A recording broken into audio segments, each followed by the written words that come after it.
Hello and welcome everybody to this quick tip video for ScratchJr. I'm going to show you how to make a joypad. So we're going to go to our plus character button, go to the blank character, press the paint option, select the square, select red, and I'm going to create a square.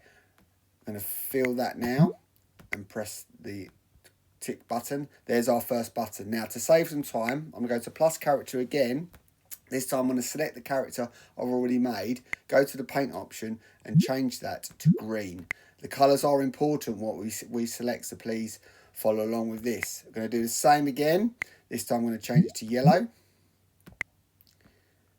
And then one more time, I'm going to change that to purple.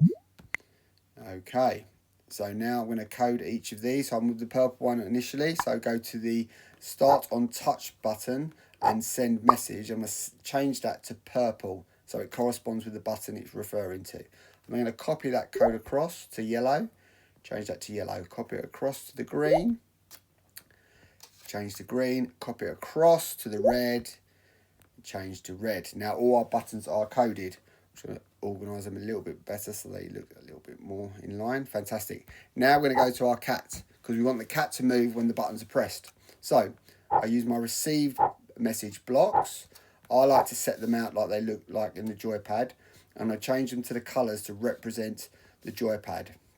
This is important for me just to organise my thoughts and organise my code.